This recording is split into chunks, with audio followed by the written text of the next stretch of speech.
Okay, today is part B or day B of Get to Know Your Data booklet. And so what we're going to be doing today is finishing kind of the topics 5 and 15 through 9 and 19. Um, and a little bit of 10 and 20 as well, but there is one section that we're not going to do yet because we haven't covered it in class. And so once we go over that, then I'll show you how to use it in the data booklet, but that shouldn't be too bad. And then I'll show you what pages you can ignore on the data booklet for this year as well. Okay, so where we left off yesterday was we did bond enthalpy and calculating delta H using bond enthalpy. But for SL and HL alike, you also have to be able to solve for delta H using enthalpy of formation reactions. And so it's going to be important that you are familiar with what delta HF stands for, which is enthalpy of formation. Okay. And enthalpy of formation is the production of 1 mole of compound from elements in their standard state. So for example, methane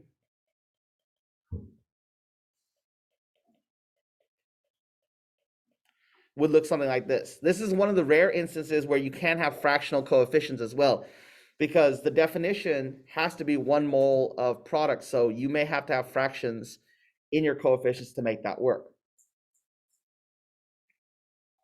So like, for example, if you're doing the enthalpy of formation of water, it would be H2 gas plus 1/2 O2 gas to produce water. So that's what enthalpy of formation means.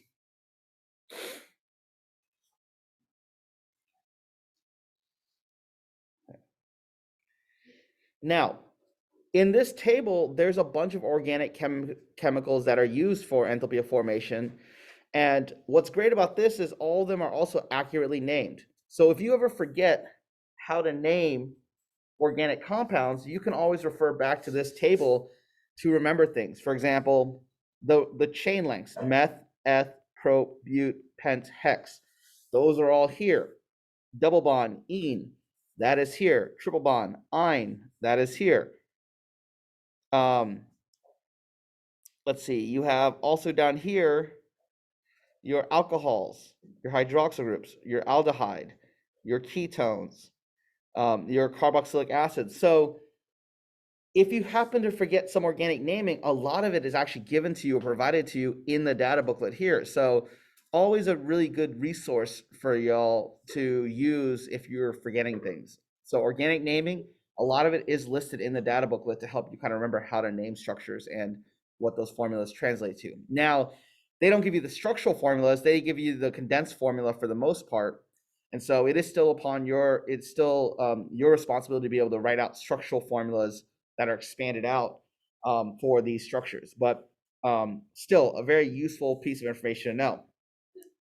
Now, with enthalpy of formation, what you need to remember is that in a reaction for enthalpy of formation, everything that you're looking for in the overall reaction is the product in an enthalpy of formation reaction.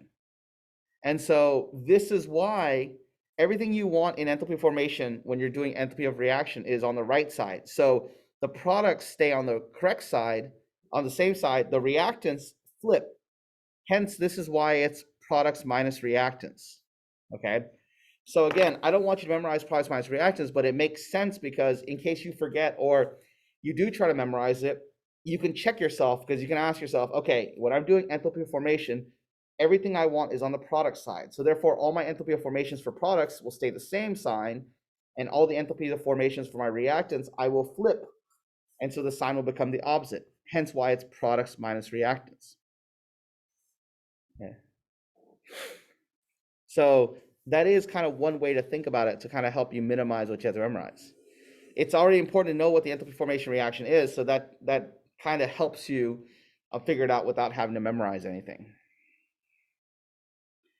Because yeah, what I would do is this: if I'm given a reaction and I said, oh, I need to use enthalpy formation, I would write one enthalpy formation reaction out and see, okay, which side is the species I'm talking about on, and that will tell me what I need to flip.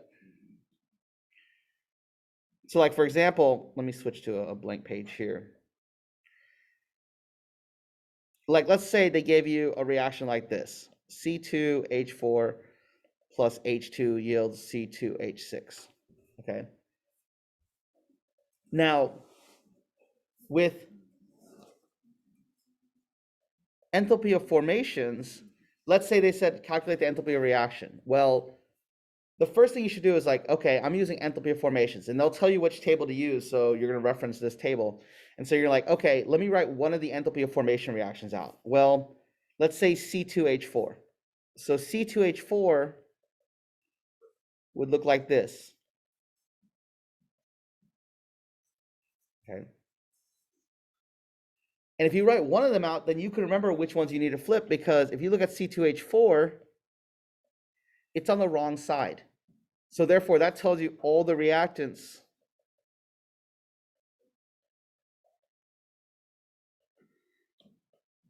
are reversed. So you need to change the sign of all the reactants, and that's why it's products minus reactants here. So that's a kind of a little trick for you to do. If you forget it's products minus reactants, reactants minus products, just write out one enthalpy of formation reaction and go, okay, where is the substance that I want? It's on the product side, so therefore I need to reverse it.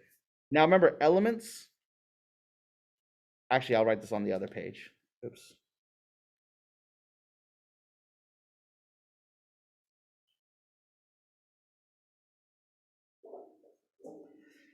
Elements have an enthalpy formation of 0. So elements themselves have an enthalpy formation of 0 because they are in their standard state, so there's no energy required to form them. That's how they exist. Okay. So if you're SL, you can cross out the last two columns on the right for this, because those last two columns are HL. Okay, using delta GF formation or using S to calculate the change in entropy. So delta GF, you calculate the same as delta HF, because this is formation. So it's still going to be products minus reactants here. And the delta G of elements is also 0. So there is no value for elements for delta G. So you don't have to worry about that.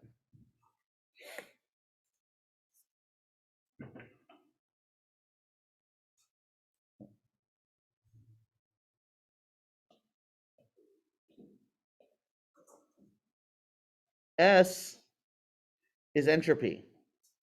Now, all S values are positive, but then when you do the change in S, the delta S, it's still products minus reactants. So again, just like delta GF and delta HF, you're doing products minus reactants here. And so you might get a negative delta S or a positive delta S, but you should never have a negative S value independently of a substance. The key thing you really want to pay attention to is units, because delta S's units are joules per Kelvin, not kilojoules like delta H and delta G. Okay, so when you start using this equation, delta G equals delta H minus T delta S, pay attention to your units of delta H and delta S, or you'll get the wrong answer. Again, there's so many places in IB chemistry where units really do matter, and if you just wrote units down, you wouldn't lose marks. And you can't afford to lose marks that you shouldn't be losing, because everyone's going to lose some marks. That's just the nature of it. No one makes 100 on the IB exam. It's a matter of what marks you're missing. Are you only missing marks that you don't recall, or are you missing those marks and then missing marks because you couldn't be bothered to write units on your work and you made a mental mistake? And so I can't stress enough that units will often save you many, many marks throughout an entire paper of calculations. And so always write your units. The couple seconds it takes will minimize the chance of you getting an answer wrong. Okay.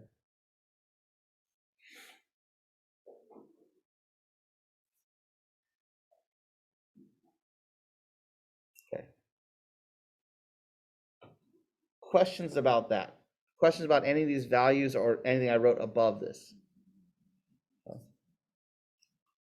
Notice there's some non-organic substances down here, like carbon monoxide, carbon dioxide, water, steam, some hydrogen bromide, hydrogen chloride, things like that. So just be familiar that there may be some non-organic species down here. Okay. Enthalpy of combustion. Okay. Again, a list of all these organic species here. And enthalpy of combustion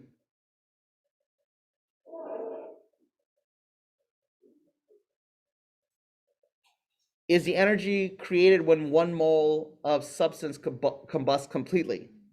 So if you're doing the enthalpy of combustion of CH4, it'd be plus O2 yields H2O plus CO2. And you'd have to balance it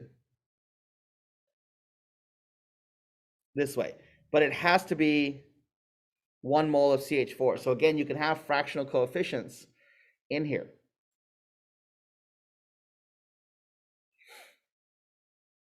But you should always have a 1 in front of the substance in question.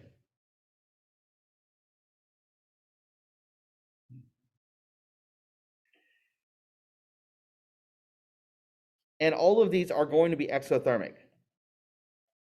So all these values are going to be negative because combustion reactions are always by default exothermic reactions. So that's something you can rely on.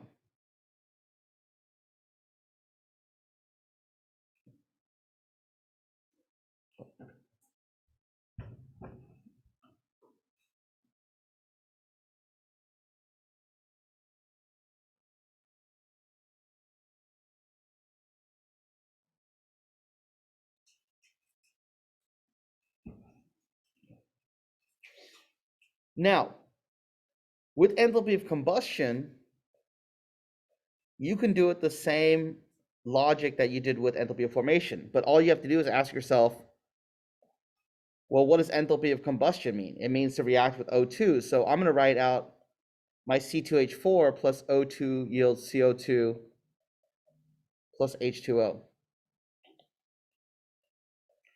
And I'm going to balance that. So 2, 2, and then 3.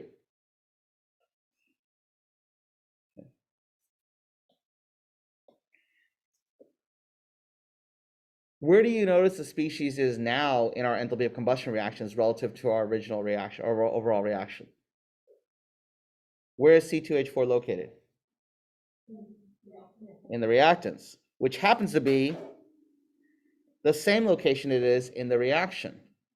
So therefore, the reactants will stay the same, but the products will flip their sign. So that's why it's reactants minus products. Because for enthalpy of combustion, everything you want is on the reactant side, so the reactants will stay the same sign. The products will change sign. If you want to think of it as reactants minus products or reactants plus negative products, either way, that's fine. But it's the same thing. And I guess I should also mention that you remember you need to multiply by coefficients. Because all your delta H values, whether they're F or C, are per mole. So if you have a 2 coefficient in front of a substance, you need to multiply that delta H or delta C, delta HC or delta HF by the coefficient. So don't forget the coefficients as well when you're calculating the enthalpy of reaction overall, because each of those values is per mole. So in this case, everything's 1 mole, so you don't have to worry about that. But if there's any coefficients in the overall reaction, you have to factor those in. But you can see now why it's kind of difficult, because some of them are reactants minus products and some of them are products minus reactants. And if you just memorize them, then you have a 50-50 chance of getting it wrong.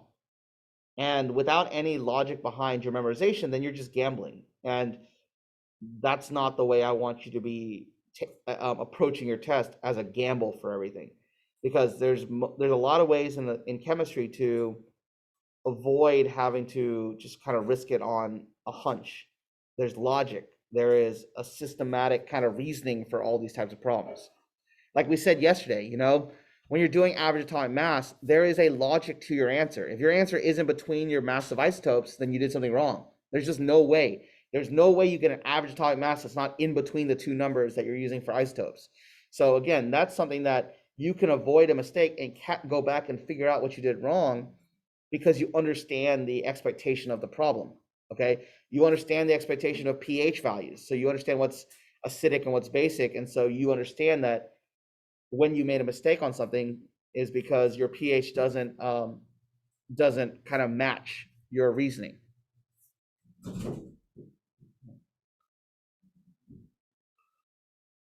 Questions so far? Any clarifications? Common oxidation states of 3D ions. This is, I think, is a little bit more SHL. And the thing I want to kind of focus on here is SC and CN are not transition metals.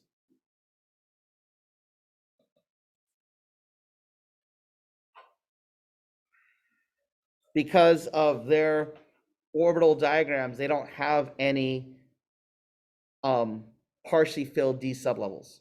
So you can rule out zinc and SC as non-transition metals, but they are still in the 3D section, hence why they're listed here. But SC and ZN are not transition metals.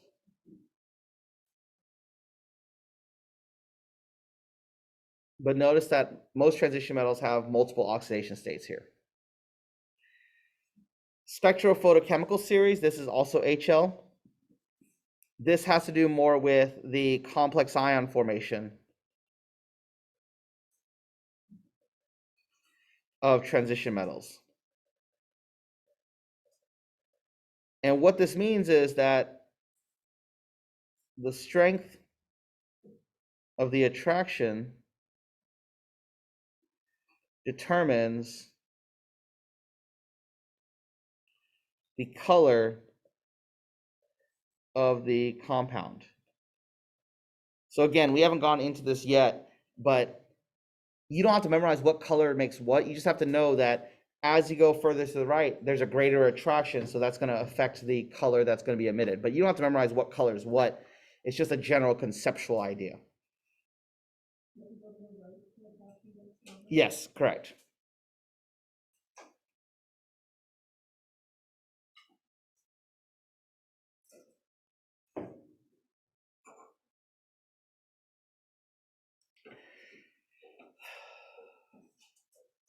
They list these ligands here. I just don't think you really need to worry about these. So I'm going to tell you, you can kind of cross out ligands here. Okay. So don't worry too much about ligands because I just don't think you're going to really use them that much in explanation and stuff like that. The color wheel, okay, still an HL topic, okay. Complex ions absorb certain colors and reflect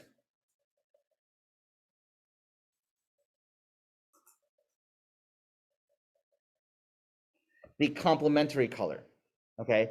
So complex ions absorb certain wavelengths of light and frequencies of light, and then the complementary color of that frequency of light is what you see. So for example, if you absorb orange, you'll see it as blue. It's just like any other thing that you see a color. Like your shirt, if your shirt is blue, it's because your shirt is absorbing all other frequencies of light except blue, and blue is reflected off, and that's what you see. So complementary colors are something that contribute to chemical compounds having color, you know? And so if you absorb violet, you'll see yellow. That's the idea of complementary colors.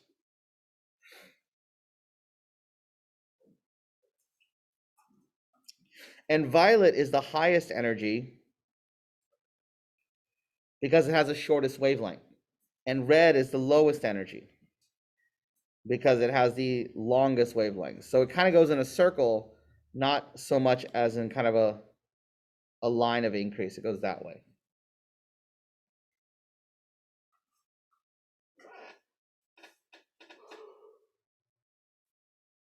Excuse me.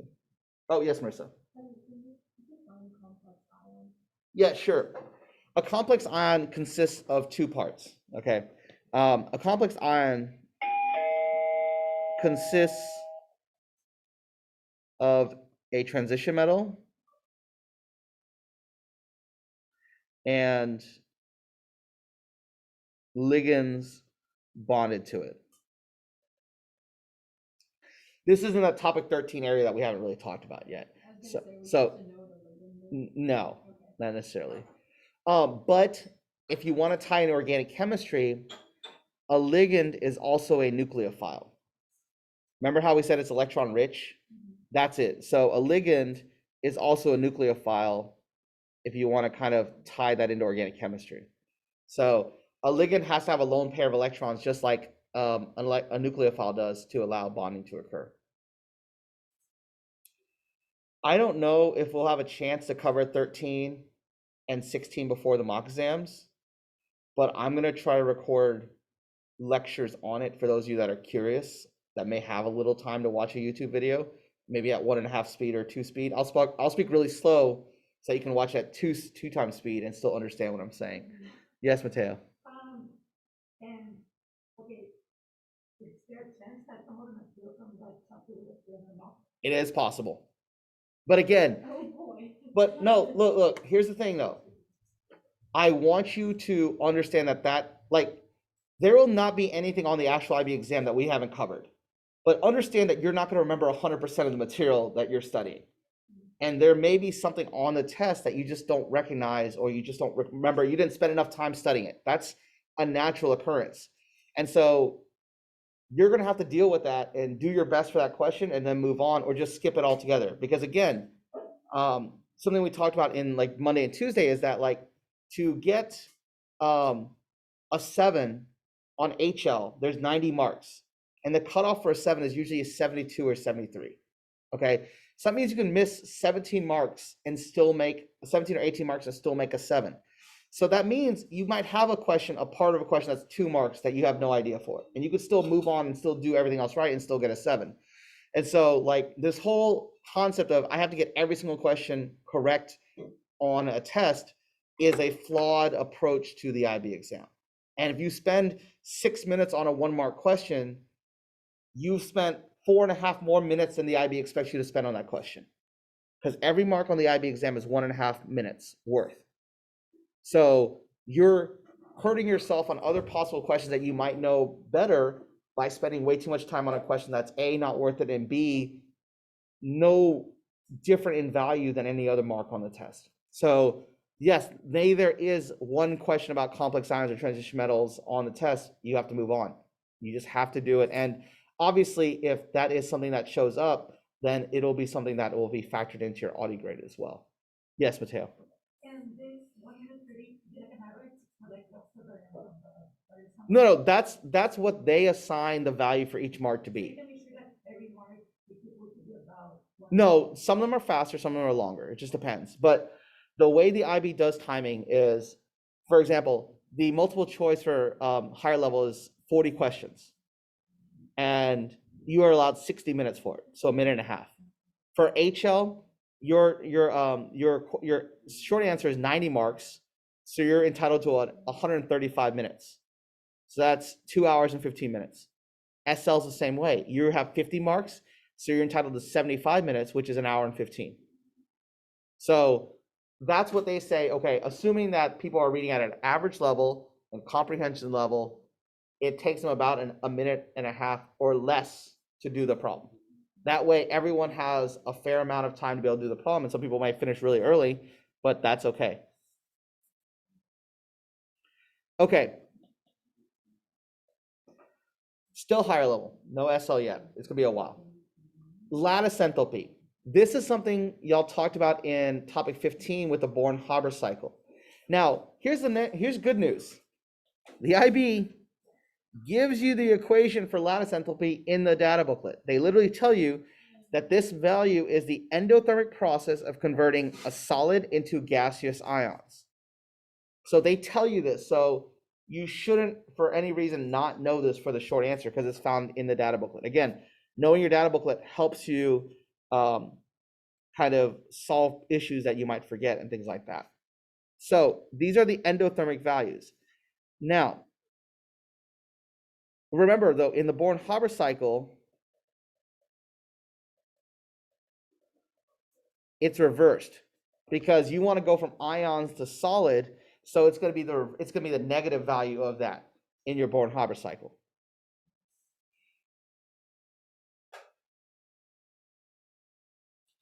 Now, these values you could use for calculations, but there's also a conceptual aspect to this as well that I want to talk about, okay? Lattice enthalpy is dependent on two factors, okay? So two things about the ionic compound formula determine how strong the ionic lattice is, even qualitatively, not quantitatively necessarily, but even just qualitatively, you just look at it like on a multiple choice question, okay? If you looked at this table here, what would you think the two factors are that affect the value of lattice enthalpy? Think about this and try to analyze and go, okay, what are my two factors that are affecting my values here? What's one of those factors that is affecting my value? Just based on this table and how it's organized and everything like that. Okay, so what do you mean, Marissa? Okay, so what do you notice on your trend here? Okay, it decreases as you go down the alkali metals, exactly. And so what that refers to is the ionic radius. Okay, so ionic radius is one factor. The smaller it is, the stronger the attraction is. That's why lithium has the largest lattice enthalpy of all the alkali metals and bonded to every single halogen. Okay. Now compare those values to these values down here. What's the difference between these chemicals in the bottom section versus the alkali metals bonded to halogens in the top section?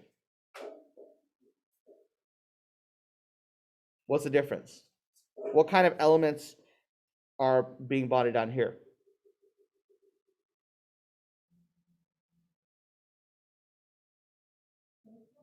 Alkaline earth metals.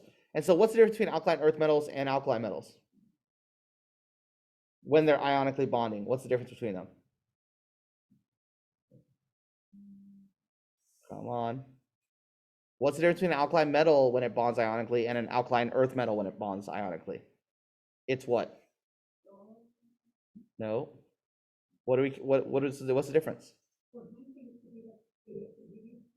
But we're talking about bonding. What's the difference between when an alkaline metal bonds and an alkaline earth metal bonds?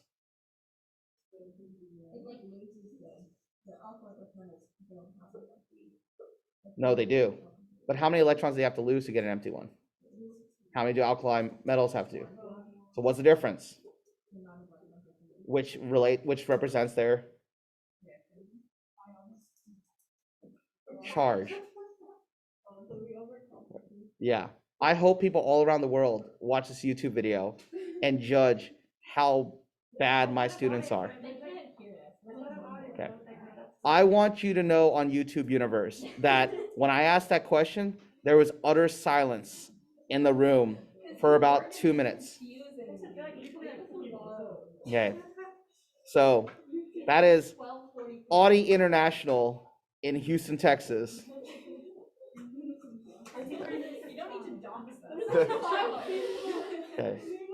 All right. So the charge of the ions is the second factor.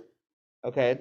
Now, this is the more important factor because if you look at CaF2 versus Kf, there is a much more drastic difference between the lattice enthalpies of CaF2 and Kf versus like NaF or Kf, because that extra charge here is more important. And usually what I do is I multiply charges together to get the strength of the ionic lattice. So a +2 times a -2 is stronger than a +3 and a -1. Okay, so a plus, oh, sorry, let me write it the right correct way. A 2 plus and a 2 minus is greater than a 3 plus and a 1 minus. Okay? So if you have ionic compounds, they say which one has the greatest lattice enthalpy. First, look at their charges. And if something has a +2 and a -2, that's a product of 4, and this is 3 times 1 is 3. So this has, the one on the left has a greater charge attraction. So what are the two numbers? Those are the charges of the positive and negative ions. So like, for example, CaF2 would be +2 and 1 minus, 2 plus and 1 minus. And then MgO would be 2 plus and 2 minus. So that would be 4. So notice how there's a drastic difference between that, and there's a drastic difference between CF2 and the 1 plus and 1 minus ones up here. So that's how you differentiate.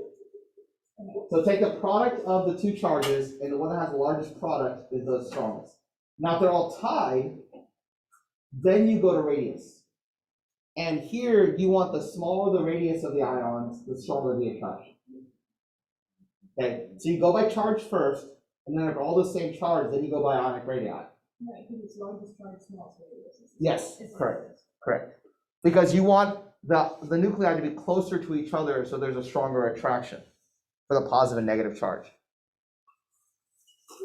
Okay, so again, maybe I shouldn't expect you to be able to figure that out from this chart if you don't remember it, but it is using the data to your advantage, right? Like, now that you've said it, maybe it's going to be easier for you to recognize that on the test if you forget it, because you're like, oh, these are all +1 and -1s, and they're these values. But this is a +2 and a -1, and the value is much, much bigger. So that should kind of remind you, oh, it's charge that has the first impact. But then, if they're all the same charge, like this first table, the top table, then what matters is the identity of the ions, and as they get bigger, the attraction gets weaker and weaker and weaker. So that's a conceptual aspect of this that can show up on the multiple choice before you get, actually before you get this table. So maybe that's not a huge advantage, but it's something to think about. Okay. Now, enthalpy of solution and enthalpy of hydration. The next two tables here are used in energy cycles. Okay, and you need to remember that the enthalpy of solution is the energy to go from a solid to aqueous ions. Okay. Now it could be endothermic, it could be exothermic. It just depends on the compound. So like, for example, if I have LiF, the enthalpy of solution represents this reaction right here, going from solid LiF to aqueous Li plus and Cl minus ions. So these values here represent that equation.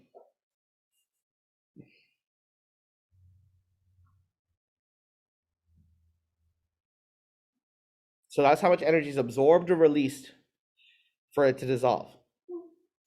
Okay.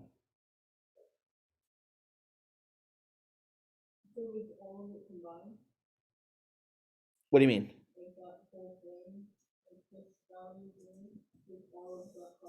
Yes, it's the sum of that entire reaction.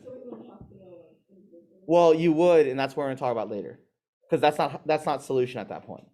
So understand what enthalpy of solution is and how you would write an enthalpy of solution reaction. And it varies whether it's endothermic or exothermic.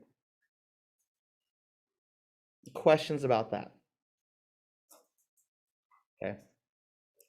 Because what you're going to see next is the enthalpies of hydration. And enthalpy of hydration is a different one, where it goes from gaseous ion, going to aqueous ion. So enthalpy of hydration is when you take a gaseous ion and surround it with water molecules to dissolve it into water, and then how much energy is released when that occurs. Now notice they're all negative. So this is always an exothermic reaction. Energy is always released because the aqueous ions are always going to have less energy than the gaseous ions. So this is always exothermic. It's always negative. Always negative. Okay. So why do this table, enthalpy of hydration, enthalpy of solution, and bond enthalpy, lattice enthalpy, how do they all relate to each other? That's what I'm about to show you now. because what you'll see is that the enthalpy of hydration is a component of the enthalpy of solution, and so is lattice enthalpy, because to get this way, you can either go directly from solid to aqueous, or you can actually go to gaseous ions and then go to aqueous ions. So this is called an energy cycle. So this is a manner of illustrating the different steps that can be taken to accomplish the same pathway as the direct pathway. So these three values right here add up to this value right here. So we can write this out again. So what I'm saying is LiF solid going to Li plus gas plus F minus gas, and then Li plus gas yields Li plus aqueous, and F minus gas yields F minus aqueous, all adds up to LiF solid yields Li plus aqueous plus F minus aqueous. And this is your lattice enthalpy. And this is your hydration, and solution.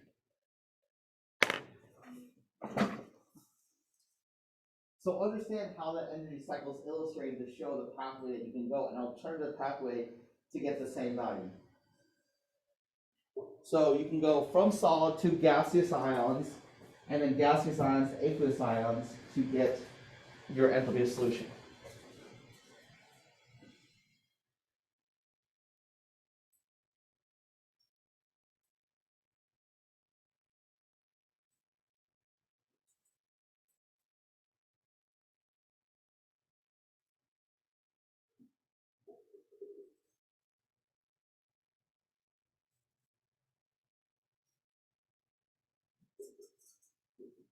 Questions?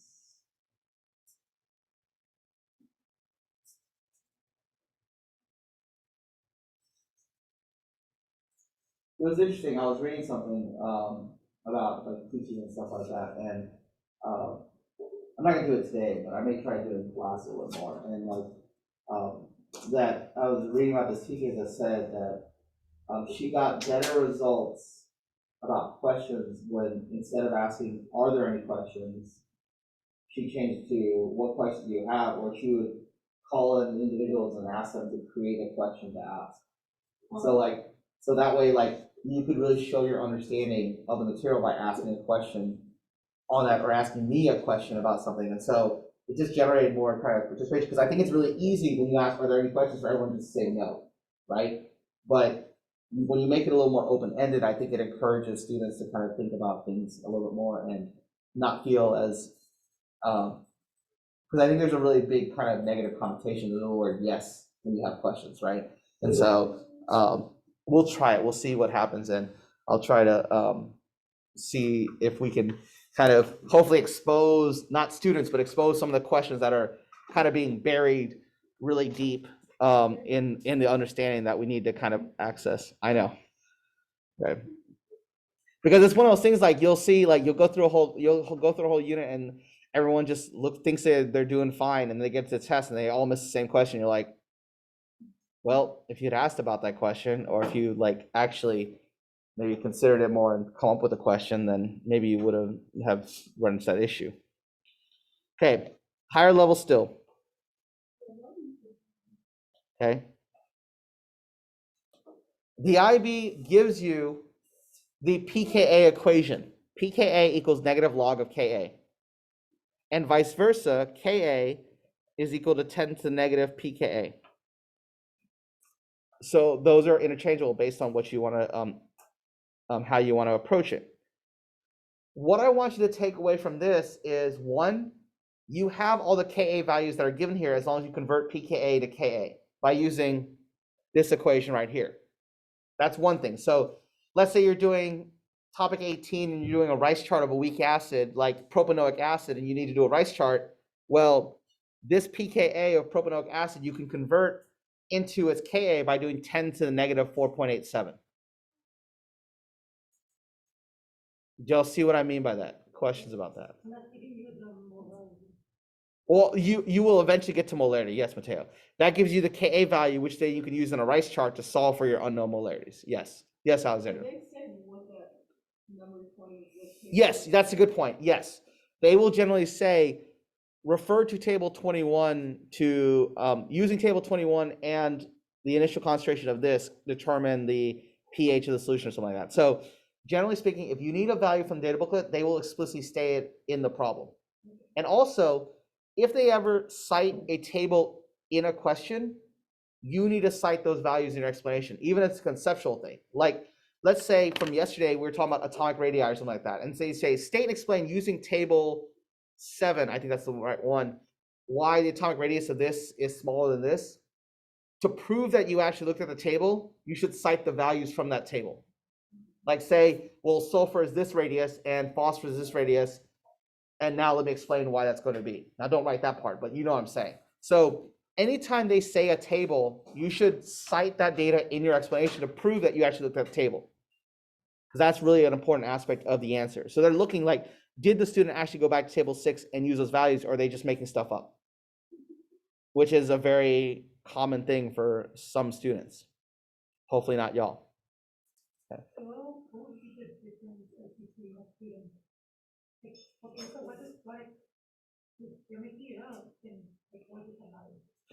Because, well, no, because usually the only time they ask you to refer to tables is when there's kind of an exception to the rule or something like that. And so, like, if you remember yesterday, we were talking about like why the ionic radius of phosphorus is like much, much smaller than sulfur's or something like that. Well, that's not according to the normal trend. So if it's like, if they say, look at the table and explain why the difference is like that, they won't say why it's much smaller, just explain why the difference is. And if you don't look at the table and you just put your blanket answer of the trend, you're gonna get it wrong. You see what I'm saying, Mateo? Usually they only cite the table when it's a unique circumstance or like an exception. So that way you actually have to use those values to be able to explain your answer. Because if you just write the general definition of trends, it won't make sense for your answer. Well, no, that's what I'm saying though. Like essentially, you don't have to know whether you're making it up or not, but you can tell that they didn't look at the table because their explanation doesn't fit the data, right? So I guess making up is a poor choice of words there, but it's obvious when someone's actually looking at the table and trying to come up with an explanation for it, and when they aren't, and they're just saying what they know because they're not able to apply it. Now, the next thing here, okay, strength of the acid. Remember, Ka and pKa will tell you how much it dissociates. The larger the Ka, the more it dissociates, okay? So strength of acid is dissociation. Now, the weird thing is this, okay? The larger the Ka, the stronger, the stronger the acid is. And so this is a smaller Ka. But the weird thing is when you take pKa, it takes the opposite of that. So when you take the negative log of a larger value, you get a smaller value. So this still means that this is stronger and this is weaker. Well, actually, okay, sorry. Maybe the benzoic doesn't fit in that, but you know what I mean. Like, kind of generally speaking here. Sorry, they didn't put them in order like I was hoping they were going to. But so you need to remember that a smaller pKa means a larger Ka, which means a stronger acid. So you can compare them using pKas or Kas, but you have to remember that if I'm going to compare pKas, the smaller the number, the stronger the acid is. If I'm going to compare it with Kas, the larger the number is, the stronger it is. Because remember, all the Kas are negative exponents. So when you take a negative value and then you take the negative log of it, it flips the identity or the inequality from math, from I guess 10th grade or something like that, right? Inequalities. So yeah, when you divide by negatives, you flip the inequality around, which then makes it make sense here. So lower pKa, a smaller pKa, and equals a larger Ka, which equals a stronger acid. Questions about that? Clarifications? Okay. Also, if you scroll down, there are some bases here. Just keep in eye and highlight that this is pKb and not pKa. This one table is pKb and not pKa. So just make sure you know that they are different here, and that is intentional. Yeah, I know. But you should see amines and think bases. Like when you see ammonia, you should think bases. Ammonia is one of the most common weak bases that you'll ever work with in IB chemistry. So ammonia should be kind of a tip off that it's a basis. No, these are all weak bases.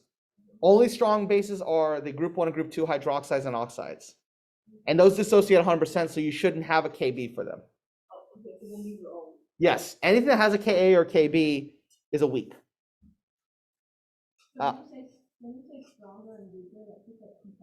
Yes, relative to, yeah.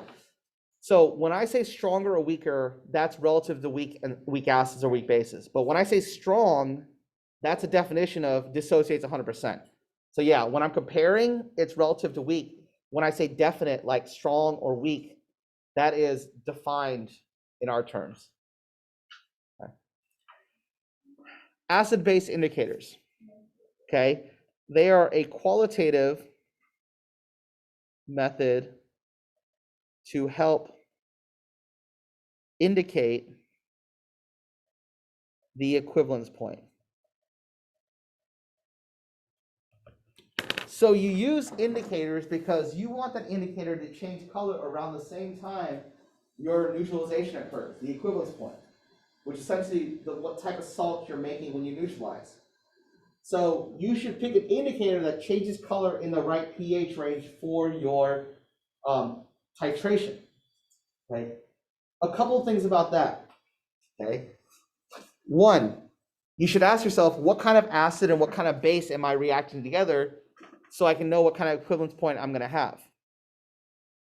If I react a strong acid plus a strong base,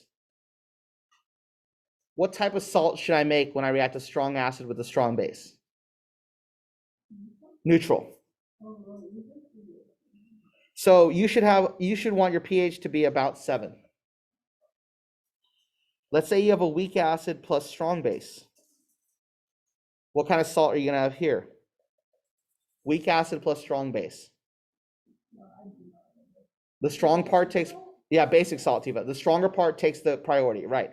So this is a basic salt. So that means your pH is going to be greater than 7 at the equivalence point. And vice versa, a strong acid plus weak base makes an acidic salt. So therefore, your pH is going to be less than 7 when you are reaching the equivalence point. So that helps you determine which indicator you should be using if you know what type of acid and what type of base you're reacting together. And sometimes the IB will take multiple answers as correct. So don't think, oh, the methyl orange is a better answer than bromophenol blue. That's not the case. They'll usually accept more than one indicator for each question, unless they give you the options for which one to use on the question itself. Like if they just say suggest an appropriate indicator for this titration, they'll probably take 2 or 3 answers depending on what kind of titration it is. There's not a single answer, but other times they might say out of these 3 indicators, suggest the best one. So then there is a right answer or wrong answer. Okay, now this pH range here is the color change range, known as the endpoint for indicators. And what this range means is when these color changes occur. So do not be thrown off by the term alkali and acid, because it's not relative to pH of 7, it's relative to this pH range. So, for example, for methyl red, something that's acidic is something that's less than 3.1. So I would imagine it like this, and I would think this is 3.1. Oh, sorry, let me not confuse. So this would be 3.1, and this would be 4.4 like this. That's the way you want to think about it. And what would be when it's in between? Orange. I'm so glad y'all remembered how colors mix. Well, some of us do. Yeah. Then you would say methyl orange. Yes. Didn't someone ask in the last Yeah. lesson? Yes. Yeah. Okay. So keep in mind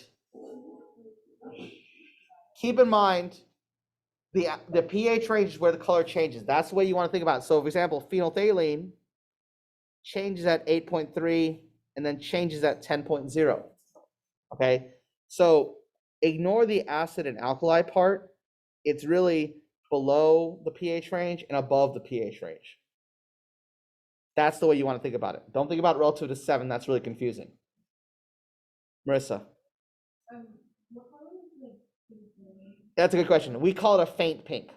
If you remember all the titrations you did in 10th and 11th grade, we always said, okay, try to get a pink that's really, really faint. It turns like magenta.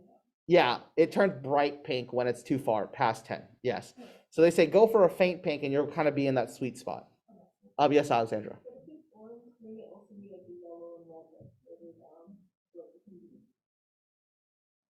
Wait, what do you mean? No, you only do it relative to each indicator. Like this is one row, Alexandra. Like you don't worry about the other color changes for the other indicators. Yeah, you want to follow that row on the information. Okay.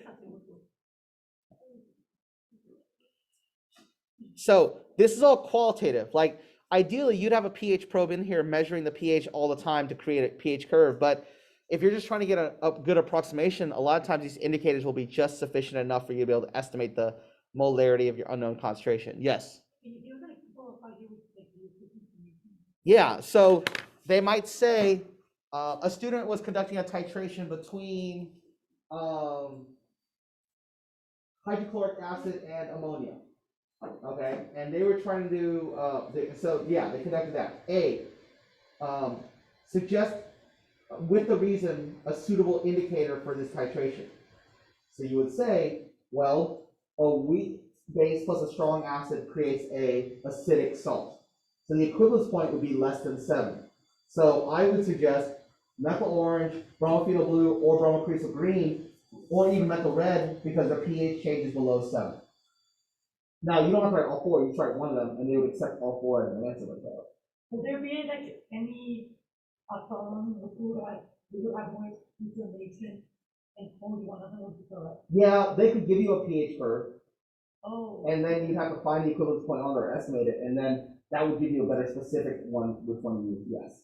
So like you might have a pH curve and you might go, oh, the equivalence point's 4.0. That means it could be methyl orange, bromophenol blue, or bromocresol green, but not methyl red. Because 4.0 fits in between these. That makes sense? So that's kind of how you're applying this. They would make it easy to read. Yes, they would make it very easy to read. You want that midpoint of that vertical section. It should be pretty good. Yes? Okay. You looked at me like you didn't know what I was saying when I said midpoint of the vertical section. So that's why I stopped for a second. Okay, that's Alexandra Moran. I know. The bottom of the varsity tennis team. Sorry. Okay. Oh man. Okay. That's true. Okay. All right. So, anyways, I'm not editing that out either. Just if whatever happens, happens. Okay. Values of the ionization constant of water. Okay, this is also HL. Now, this is the KW value we were talking about yesterday. Okay. Yes, exactly. pKa plus pKb is equal to pKw, and also pH plus pOH equals pKw. Okay. And also, because if you think about the dissociation of water, it forms H3O plus and OH minus aqueous. So the KW, that's the dissociation of that, is equal to H3O plus times OH minus.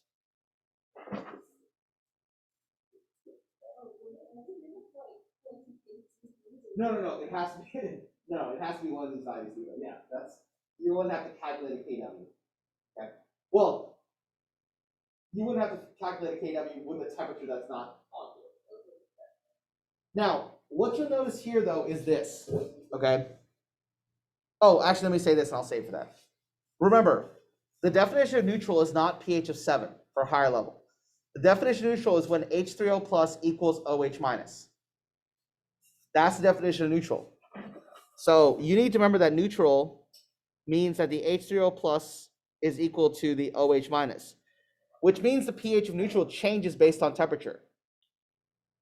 Because the more the water dissociates, the more H3O plus and OH minus ions it has, the lower the pH will become.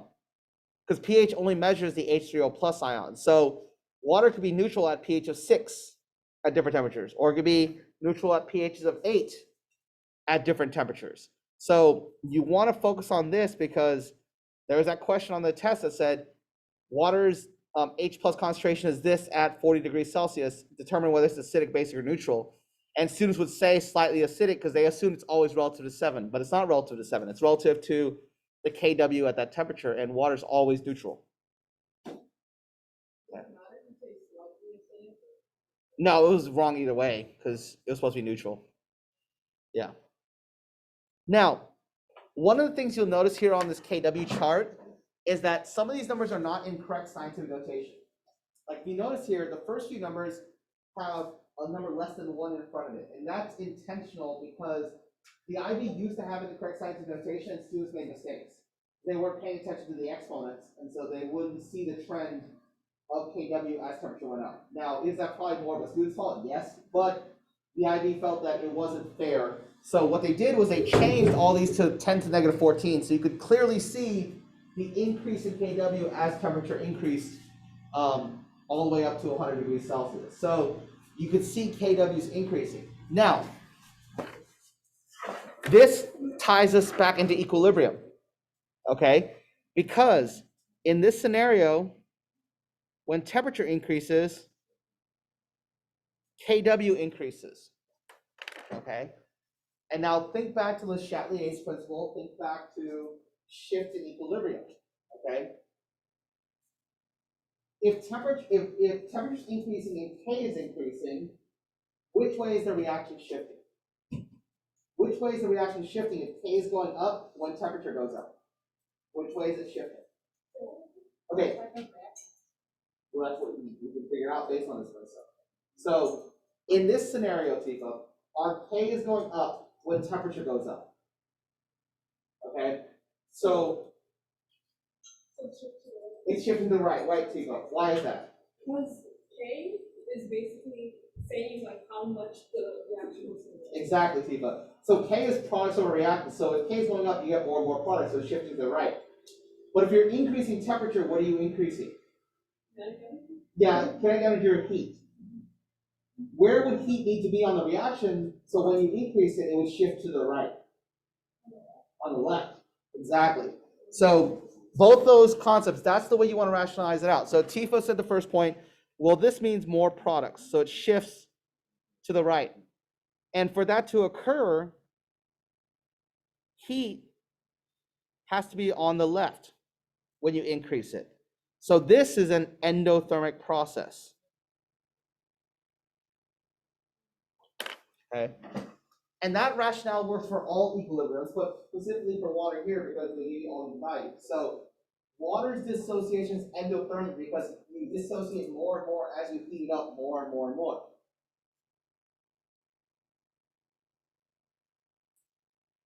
And I want you to think about that because that's going to be a problem. It may not be water, but it may just be any equilibrium problem. They might say, calculate the K at this temperature and K at this temperature.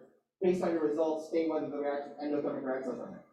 And you have to say, well, K is going up as temperature goes up, which means I'm making more products, which means it must cause a shift to the right, which then means heat must be on the left, which causes a shift to the right when it's increased. So it's all that kind of combination of what Tifa said about understanding what K is, what Marissa said about understanding where heat has to go and shifting, all that stuff in kind of condensed into one question. So yeah, keep that in mind. Le Chatelier's principle. I guess that is kind of SL as well, but we can talk about it in other terms of SL, not specifically just water. Okay. Still HL. Okay. Standard cell potential. This is voltaic cells.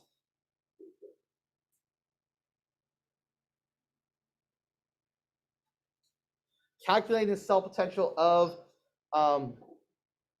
voltaic cells. Now, remember, all of these are reduction reactions because notice the electrons are on the left for every single one of these. So what that means is this value that's given is the reduction potential for each of these things. And remember, the more positive, the better reducer it is. So therefore, lithium is the worst reducer and the best oxidizer.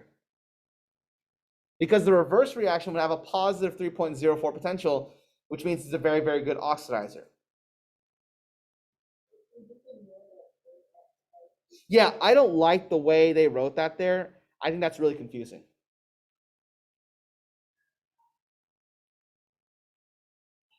Because what they're saying here is oxidized and reduced as a result and not what's actually happening. So it's confusing for students because you would argue that Li has been reduced because it gained an electron, but it's really just kind of confusing when you see it that way. Okay, and when you go all the way down here, the best reducer and worst oxidizer is fluorine, which makes sense because fluorine's the best at gaining electrons, significantly better than every other element. And also remember that best reducer means best oxidizing agent, right? When you reduce, you're acting as the oxidizing agent because you're being the agent of oxidation. You're causing something else to oxidize. Okay, so keep that in mind. Now, other things for HL you need to know. Highlight the two following reactions here. One, the reduction of water. And two, the oxidation of water. Okay, this is the reduction of water. And remember, the oxidation in here is going to be the reverse. So that's why water's on the right here, because you have to reverse this reaction around for water to oxidize. So those two reactions you have to keep in mind for electrolysis of aqueous solutions. So keep in mind those two values are the ones you need to know for electrolysis of aqueous solutions. And you're going to use those cell potentials against the salt to see what happens at each anode and at each cathode.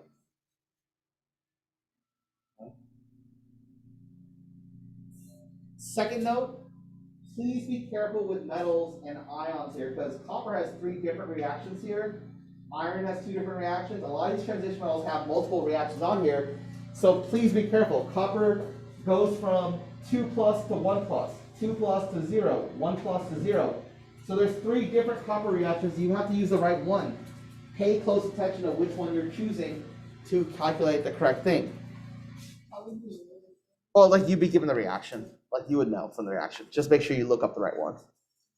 Now, SL, okay? SL, you don't actually have to know this chart, but there is something on here that's really, really handy for SL students, and I'm going to show you that right here. Highlight this specific reaction right here, SL. Okay? So this part of SL and the next page is SL, and then we're going to be done. Okay? I like this reaction for a couple of reasons. One, it has every step to balance a half reaction included in it, and 2, in order as well. So I like this reaction. I'd highlight this reaction because SL gets the same data booklet that HL does, even though you don't use this table. You could remember that this is step 1, step 2, step 3, and then step 4.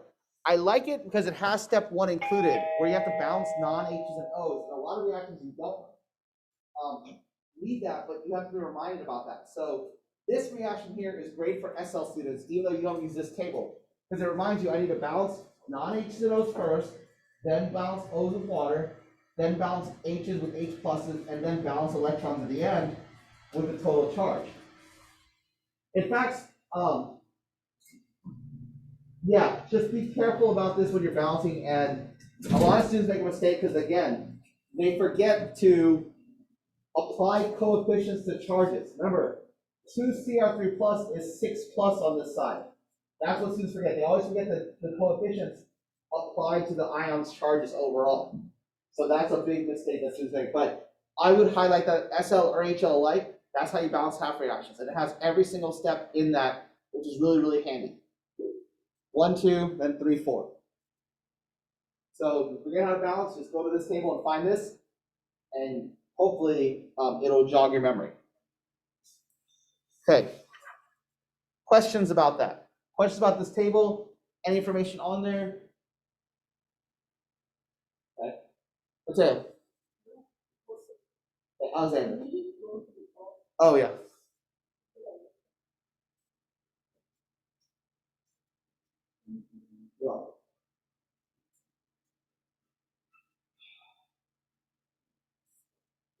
Okay. Last page, and this is SL now too. This is the last thing, and this is SL. Activity series. Okay. This has to do with single displacement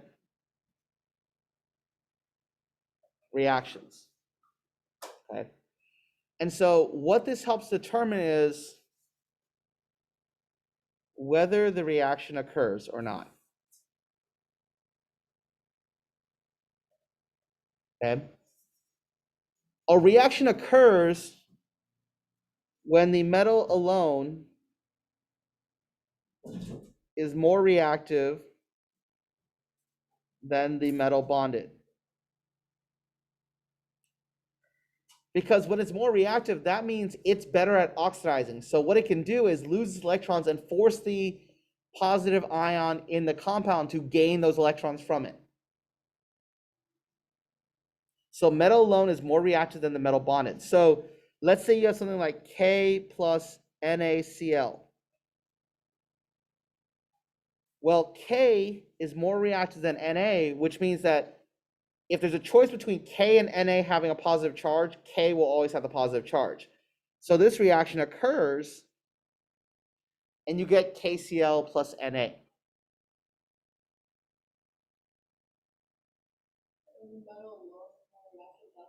Right, because metals want to lose electrons. So the metal that's alone is trying to lose electrons, and it's checking to see, you're checking to see if that metal can force the other metal to gain their electrons so they can lose them.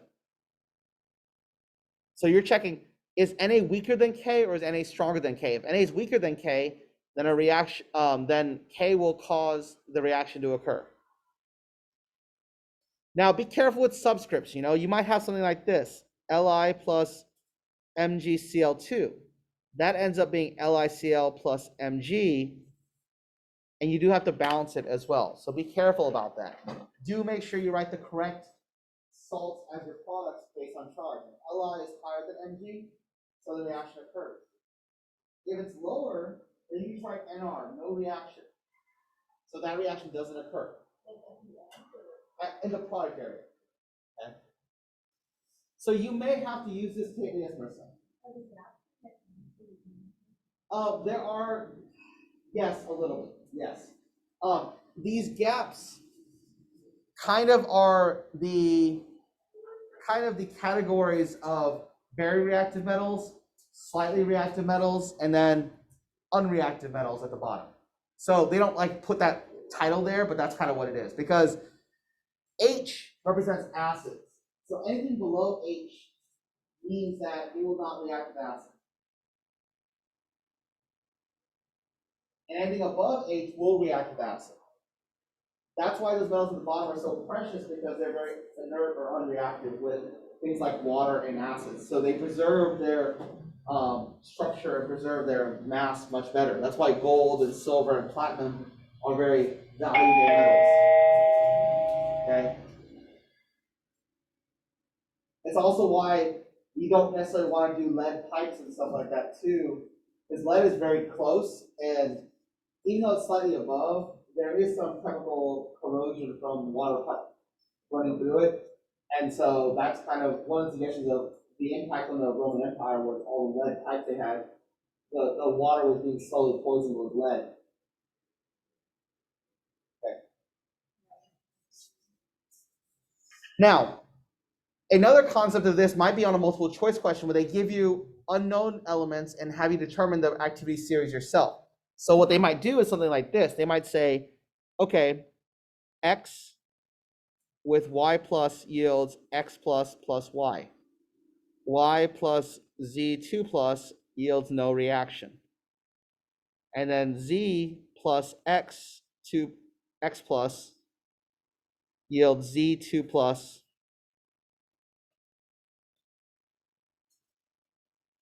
X. So assuming that these reactions are true, you're able to come up with your own activity series here. Okay. Give you all a chance to write that down.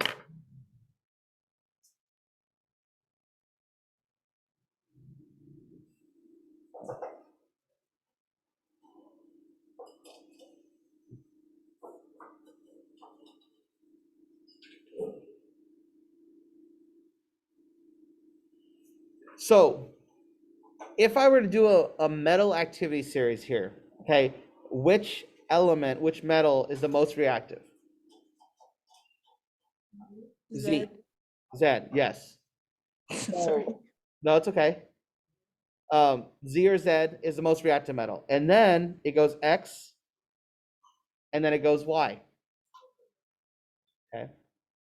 Because Z replaces X, Y can't replace Z, X replaces Y, but isn't strong enough to replace Z. So that's the order in here. Okay. Now, to put a little bit of a twist on that question, I might ask, what's the best oxidizing agent? Okay. Now, oxidizing agent means what? Wait, what? Best reducer. So it's the opposite, right? So best reducer. Which species up here is the best at gaining electrons? Which species here is the best at gaining electrons? Which one? Which species up here is the best at gaining electrons? Y what? Y plus. Not Y, but Y plus, right, Marissa? Because Y is the worst oxidizer, so it's the best reducer. And if you notice here, every time Y gets electrons, it doesn't give them up. That means it's better at reducing. So yeah, notice here, Y doesn't lose electrons. Y gains those electrons to produce that reaction. So best oxidizing agent is Y plus. The best reducer, or sorry, the best oxidizer, it would still be Y plus, correct. The best oxidizer is Z. So keep in mind with these, because they'll put Y and Y plus in the multiple choice. Because they'll know most kids won't say X because X is right in the middle. So they'll write, what's the best oxidizing agent? Y, Y plus, Z, Z2 plus. So it's important that you differentiate between what is actually losing and what's actually gaining electrons. So be careful about that. No, not if they're all metals. No. Now, these next three tables, 26, 27, and 28, we will learn about after organic chemistry. So you do need to know those. But 29 and on, that's more of the optional material. So you can cross out all of 29, 30, 31, 32, 33, 33, 34, here, here, here, here, and cross all the way to the end of the data booklet. Okay. So you stop using the data booklet at page 27 for the IB exam. You stop using the data booklet at page 27 for the IB exam. No, don't take them off because you're going to be given all the pages. So you do need to be aware that there are a lot of pages at the end that you won't ever use. But you're going to be given the whole data booklet. That's why I told you to print the whole data booklet off, because I don't want you to get used to being, oh, table 28 at the end of my end of my booklet. It's not. It's somewhere in the middle, right? So, well, No, he's saying if you pull up all the pages that you're working to do, it's going to think that it's 25%. Right. Yeah. Yeah, the last table we used, Tifa, is 28, which, if you took off the last page, you would think that's the last page, but it's not. It's somewhere in the middle. So I want you to get used to looking for it there instead of, because on the IB exam, you're going to get the full data booklet no matter what. You need 25. 20, what is this one, 25? Oh, well, 26, no, you'll cross those off. 26, 27, 28, we're going to use the next time gone over here. 29 and on, you cross off. Sorry, Marissa. Okay. So that's as far as we need to go for Get to Know Your Data Packet right now, and I'm going to hit stop record and I'll upload it to YouTube.